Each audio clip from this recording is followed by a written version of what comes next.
Good morning, guys. Welcome back to Mindset Design. This is Arlen, and I help people design their reality. This is a very special video. If you couldn't tell, it is early. It's sunrise, 5 a.m. I haven't woken up this early in quite a while, let alone record a video. Hold up a sec. But I wanted to share thoughts on things that kind of popped into my mind as I woke up. I think they're going to be very aligned with where I'm at right now, hopefully aligned with where you're at as well. But the topic of the video is how to find what you're really called to do, what your true purpose is here on earth. And this purpose is something that is going to align with you so deeply that you just know with every fiber of your body that this is what you're called to do. And I'm going to turn off the air conditioner on that note. But take a second to just think about what you think that you're called to do, and then we'll get there.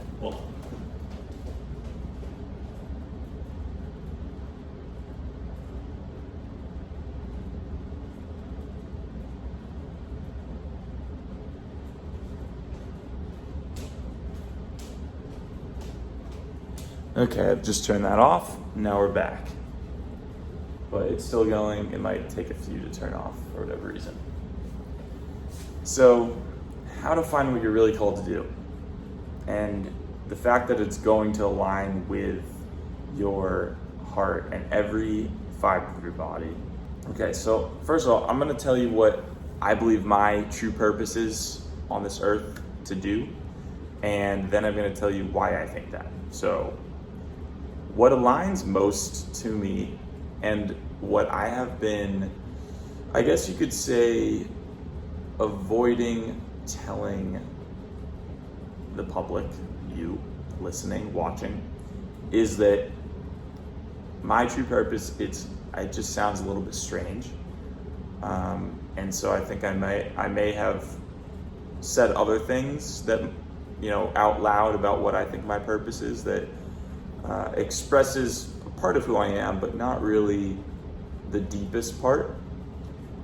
And so the deepest part of who I am is, at my core, my job here on this planet, in this lifetime, is to help raise the collective consciousness. My ultimate purpose here on this earth, on this planet, is to raise the collective consciousness. And I felt so weird about saying that publicly because I think it sounds a little bit woo-woo and spiritual, yet it's one of the truest things I can say.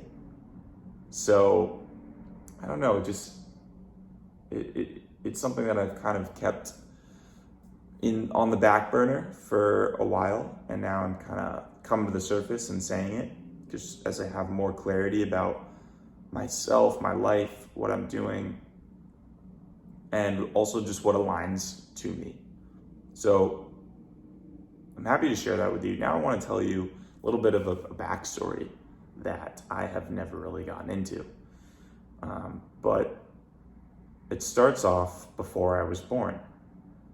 My mom and dad met on Martha's Vineyard, which is an island in Massachusetts, which sounds funny, but Martha's Vineyard Island in Massachusetts. They were engaged and scheduled to be married before taking a trip to Mexico. And on this trip in Mexico, my mom and dad, who you may know if you've been following my channel for a little while, this is a real story, they were climbing a large mountain above the cloud line, my dad and my mom, and they stopped on the side of a very precarious ledge to take photos. My dad's a photographer, my mom's an artist. They're both, an artsy couple. And my dad's taking photos, and then out of nowhere, this car pulls over, and these 4 Mexican banditos pop out of the car and run up to my mom and dad and basically say, you know, give us everything you have. And my dad's like, no, get out of here. And then the guy pulls out a gun and puts it straight to his head. And just before it was all over, a tour bus pulled around. And, you know, all these American tourists on the bus, or people from all over, I don't know, came, and the banditos fled the scene. And again, this is before I was born. Like this, actually, I don't know the exact details, but this may even be before I was conceived. And so then my parents proceeded to, I guess, this is a little bit obviously strange, but they proceeded to conceive me close to one of the most ancient Mayan ruin temple sites.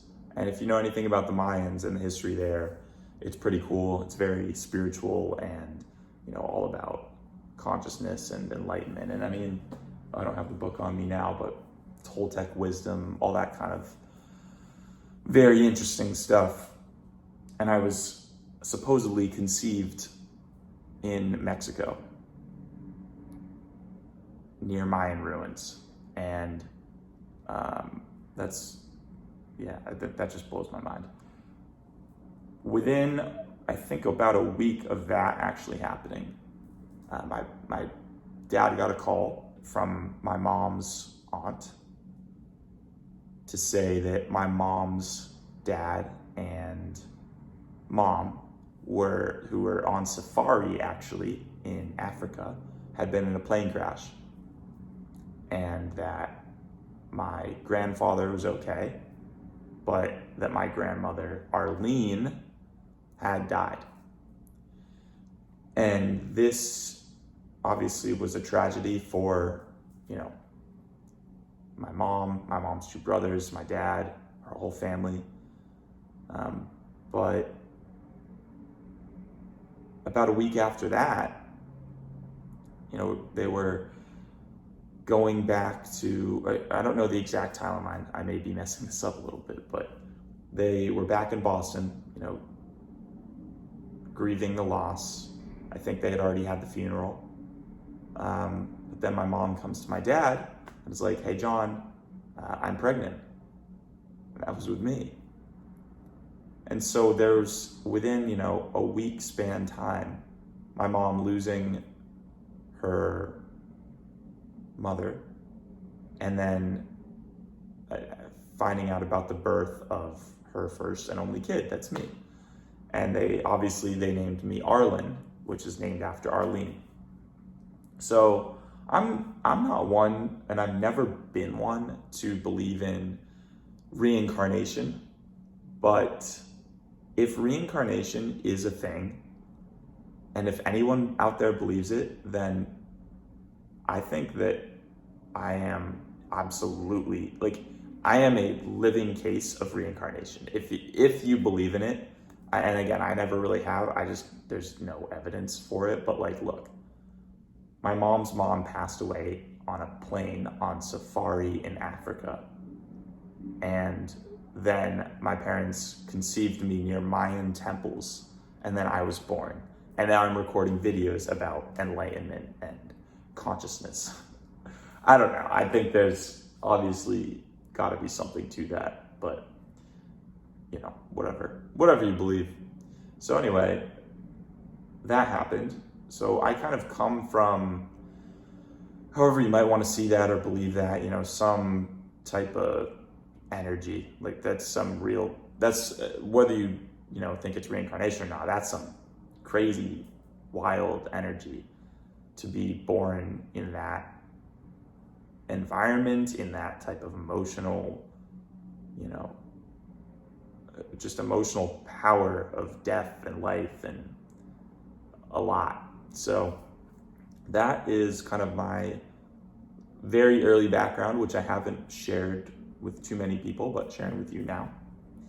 And that is a large reason why, you know, I think the way that I was raised by my mom and dad, them just really cherishing life so much. They were just so loving, all when I was a kid and still today. And so I think that is a huge reason why I push the way I do and why I am at such a, there's plenty of people younger than me that are even far more accomplished than I am, of course, but I think, part of the reason that I'm where I'm at now is absolutely an origin of that. But the point is, and that's, story time for now. Enough about me, let's talk about you. So, I'm not saying you have to have any type of epic background, but to think about your whole life, think about where you came from, and to continually ask yourself why. This is an exercise that I have always, not always, but in the last several years pushed. It's called, what I'm calling it now is called the E-purpose inquiry, where you get to the core of why you do what you do. Now, there's levels of, I guess, there's levels of identity. There's levels of separation between, your ego, between your higher self.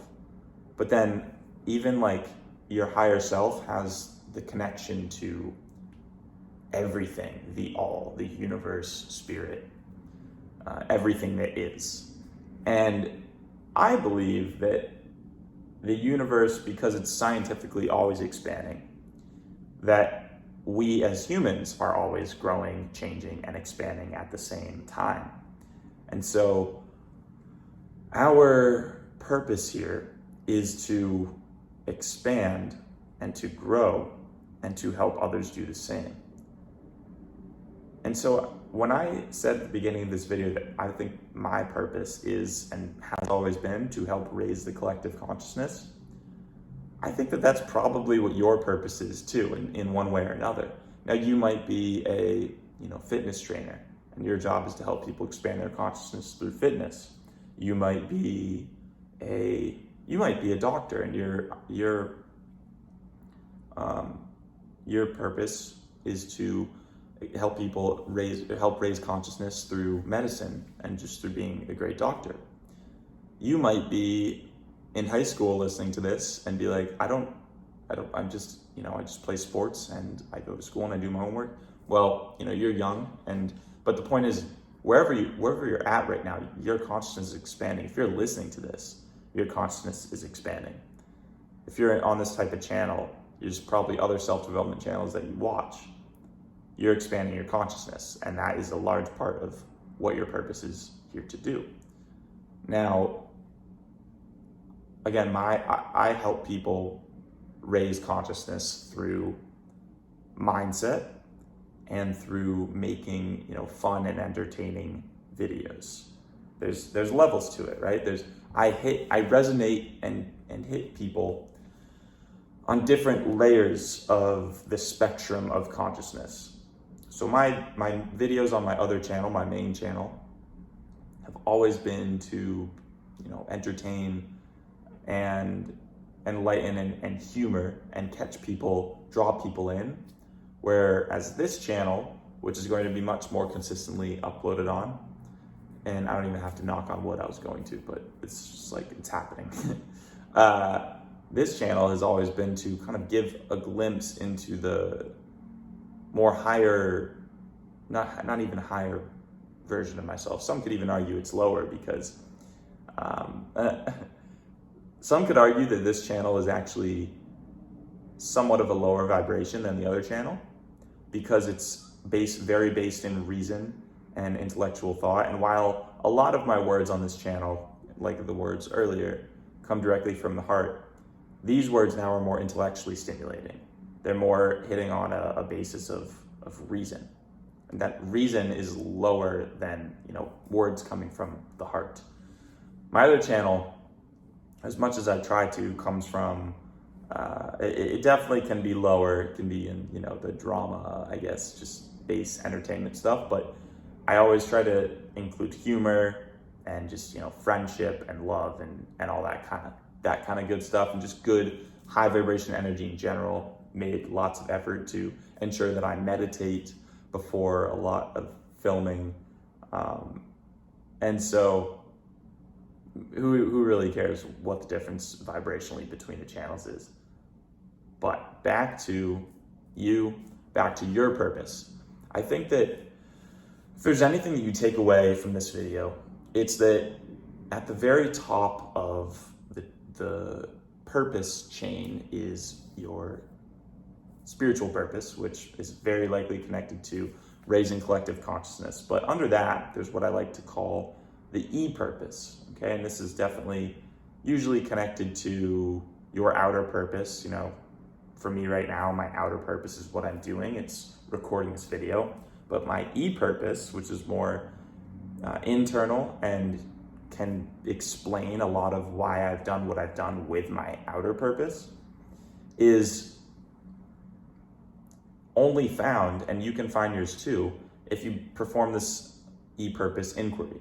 And the E-purpose inquiry is essentially asking why 7 times to the question. And there's a number of starting questions. You may want to try it with a number of starting questions, but the one that I like to start with most often is, why do you want to be successful?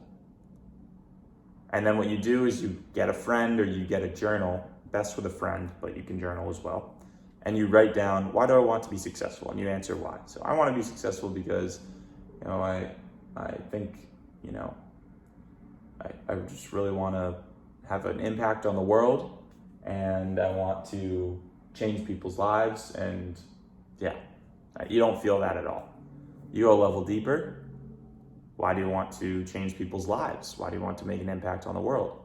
And say, well, because I want to entertain, enlighten, and inspire people to become better versions of themselves and add value to the world themselves. Right? That sounds a little bit better. I said that earlier, but it's still not that deep. So a level below that would be, okay, well, why do you want to entertain, enlighten, and inspire people to become better versions of the world and add value to the world themselves? Better versions of themselves and add value to the world. And I would say, well, because I think it's my duty. And then this is where, for me, we shift from I purpose, which is intellectual purpose, to E purpose, which is emotional purpose. And the E purpose for me is, it shifts. So it goes from your head to your heart. So you're gonna feel, why do I think it's my duty to make the world a better place? Well, because my grandfather, who I actually mentioned earlier, who is, he's gone now, but he was on that plane in Africa where Arlene passed away. And my grandfather worked, not only from then after, but he worked pretty much his entire life to provide for his family that he didn't even know was gonna come yet. So me, even my kids, my mom's brothers, even my dad. And without him, I wouldn't be sitting in this apartment if it weren't for him. I mean, I paid for this apartment myself, but he really helped me out in terms of being able to attend a private university, Boston University. I would not have been able to go if it weren't for his, support financially. So my upbringing with my parents and, having him not only as a mentor and inspiration, but as someone who could provide for us at a very, very meaningful level, that meant a lot to me and still means so much to me.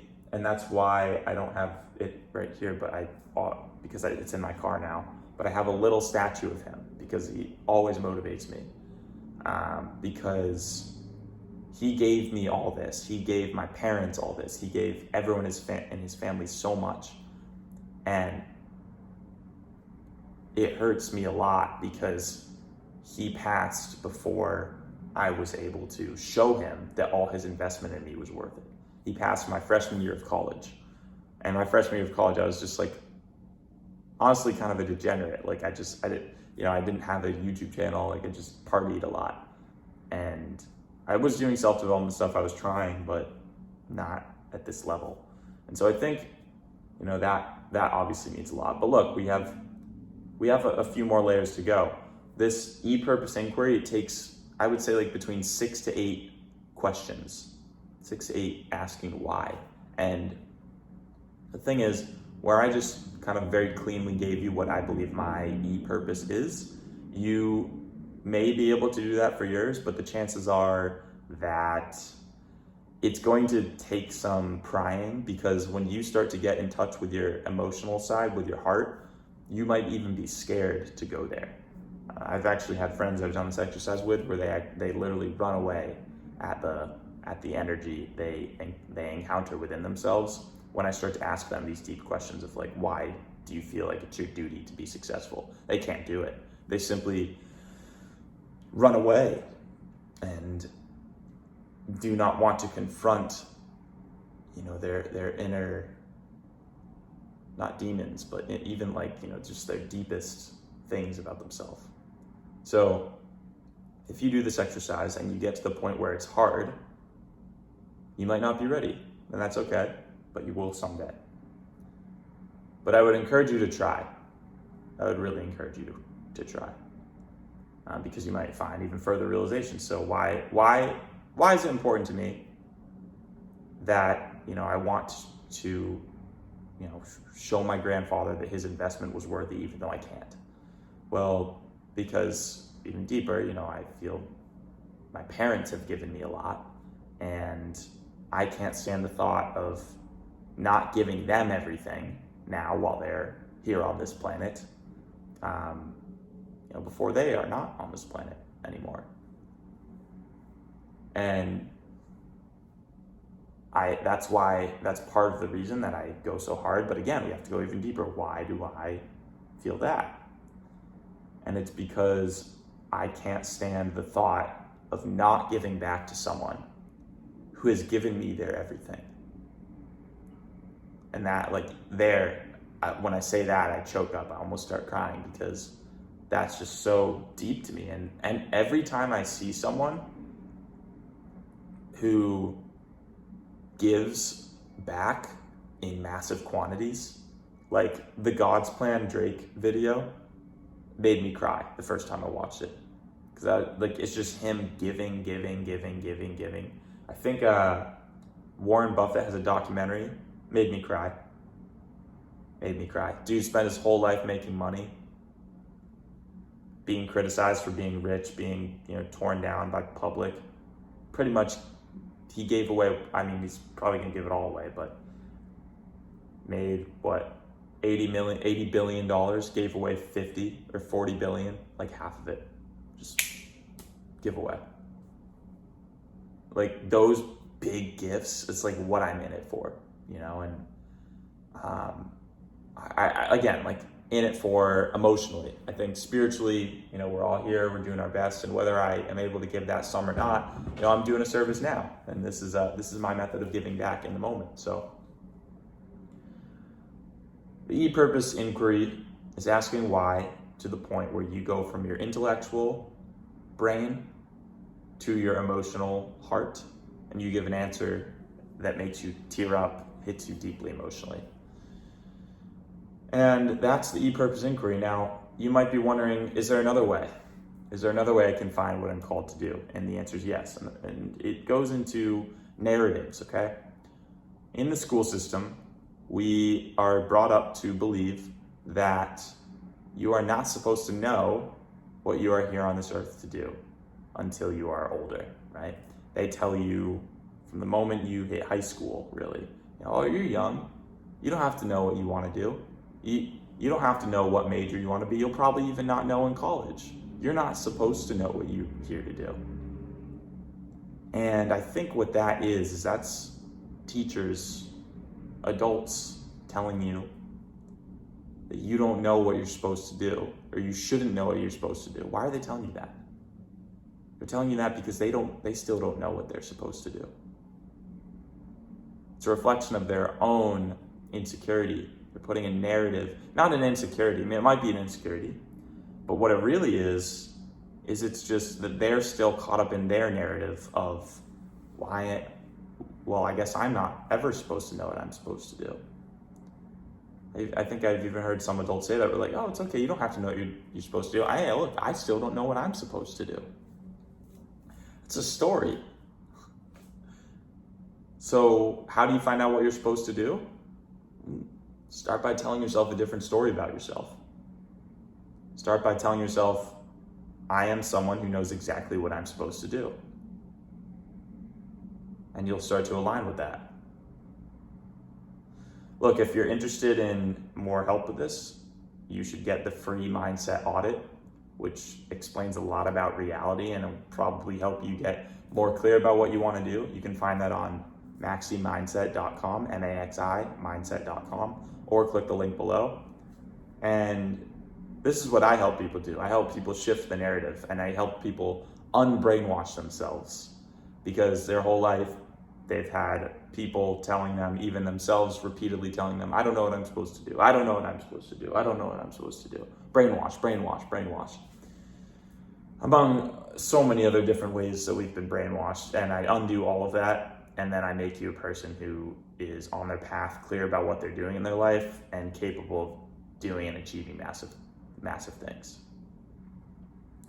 So I hope that this video helped you and resonated in some way. I'm really happy that I woke up in this early time, sunrise, to film this for you. I hope you have a great rest of your day.